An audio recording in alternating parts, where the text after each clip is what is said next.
क्या आप लोग भी पजल हो जाते हो शोल्डर और आर्मोल को लेने में? आज का जो हमारा वीडियो है वो आप सबके इस प्रॉब्लम को सॉल्व करने वाला है। यानी कि अगर आपको शोल्डर के और आर्मोल के मेजरमेंट में प्रॉब्लम होती है तो आप उसको यूं ही सॉल्व कर सकते हो। सबसे पहले फोल्ड वाली साइड से, अगर आपका ब्लाउज फ्रंट से ओपन नहीं है तो आप फोल्ड वाली साइड से मार्किंग करना स्टार्ट करेंगे। सबसे पहले हम स्टार्टिंग में मार्क करेंगे, उसके बाद हम शोल्डर डाउन करेंगे। हमारा जो शोल्डर डाउन है वो 1/2 इंच है। अब मैंने 1/2 इंच शोल्डर डाउन इसलिए लिया है क्योंकि मेरा डीप नेक है। अगर आपका भी डीप नेक होता है तो आप शोल्डर डाउन को 1/2 इंच ही लेंगे। 90% लोगों में 1/2 इंच शोल्डर डाउन होता है, 90%। और आप लोग डर जाते हो कि अगर शोल्डर डाउन करेंगे तो शोल्डर गिरने लगेगा, ऐसा नहीं होता। अगर आप शोल्डर डाउन नहीं करेंगे तो आर्मोल में रिंकल आएगा, और अगर शोल्डर डाउन बॉडी के हिसाब से करोगे तो आर्मोल में कभी भी रिंकल नहीं आएगा। अब हम लेंगे शोल्डर डिवाइडेड बाय 2। मेरा शोल्डर का साइज है 13 इंच और मैंने 13 को 2 से डिवाइड किया, मुझे मिल गया 6.5।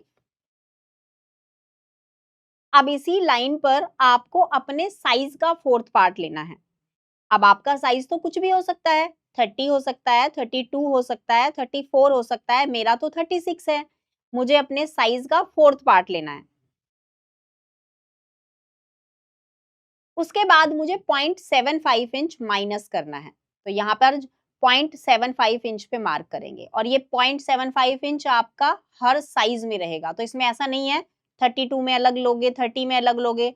इनफैक्ट अगर 1 साल के बच्चे का भी बनाओगे ना तो भी ये 0.75 इंच ही आएगा। तो ये 0.75 इंच सबके लिए फिक्स है। अभी बहुत लोगों का सवाल है कि 0.75 ही क्यों? अगर हम किसी भी चीज को नमकीन बनाते हैं तो हम नमक ही क्यों डालते हैं? मीठा क्यों नहीं डालते? अगर इस सवाल का जवाब है तो फिर ठीक है, मैं भी आपको इस सवाल का जवाब दे देती हूँ, राइट? क्योंकि बहुत सारे स्टूडेंट्स मुझसे आज की क्लास के बाद यही पूछेंगे कि 0.75 इंच ही क्यों? 0.75 इंच सबके लिए फिक्स है, तो आपको 0.75 इंच ही लेना होगा।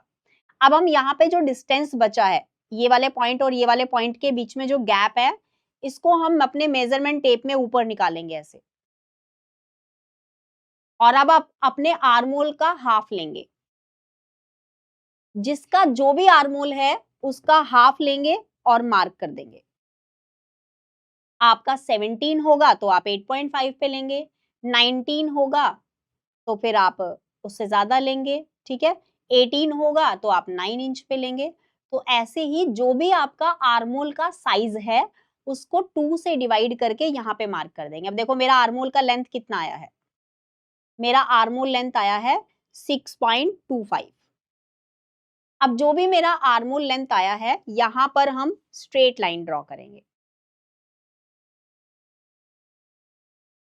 स्ट्रेट लाइन ड्रॉ करने के बाद आपको ये पॉइंट चेक करना है। ये है हमारा 6.25। अब ये देखेंगे लास्ट तक 6.25 इंच ही है ना? हाँ, बिल्कुल सही है। इसका मतलब जो लाइन बनाई है वो बिल्कुल सीधी है। सेम यहाँ पे लेंगे जो भी लिया है आपने 6.5।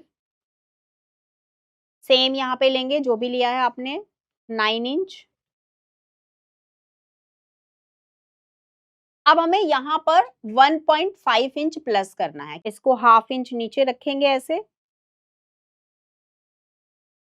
और ये लाइन जो आप देख पा रहे हैं, इस लाइन को आगे तक मैच करेंगे, ऐसे मिलाएंगे। फ्रेंच कर्व की हेल्प से आर्मोल शेप देंगे।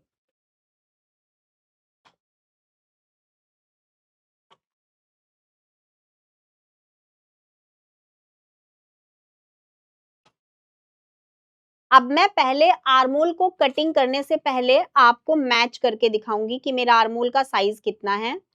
ये हमारा प्रिंसेस कट की जो प्रिंसेस कट का जॉइंट है उसको स्टिच करने का मार्जिन है। अब हम यहाँ से यहाँ तक चेक करेंगे, हमारा 8 इंच आना चाहिए। 8 इंच इसलिए आना चाहिए क्योंकि मेरा आर्मोल 16 है। अब आपको यहाँ पर ना थोड़ा सा मैजिक लगेगा कि देखो कैसे मैच हो गया, ये तो मैच मतलब पहले से कैसे पता चल गया है? मुझे पता है यहाँ से यहाँ तक जो मेरा साइज है ना ये 8 इंच है और मैं तो कभी मेजर भी नहीं करती हूँ। आज तो आपको दिखा रही हूँ कि देखो बिल्कुल मैच होता है। यहाँ से चेक किया, यहाँ पर आए 5.5, अब इस 5.5 इंच को यहाँ रखा, फिर ऐसे गोलाई में चेक किया और अब देखो हमारा जो आर्मोल है वो 8 इंच पे आ गया और मैंने तो आपको पहले ही बोला था कि मेरा 8 इंच ही आएगा। तो ऐसे जब आप चेक करते हो तो आप और जो ये कैलकुलेशन आप करते हो इससे आपके आर्मोल का साइज से बिल्कुल मैच होता है। और मैंने यहाँ पर कोई आर्मोल निकालने का फॉर्मूला, कोई चार्ट फॉलो ही नहीं किया और मेरे साइज के हिसाब से मेरा आर्मोल बिल्कुल मैच हुआ। अब हम आर्मोल को कट कर लेंगे।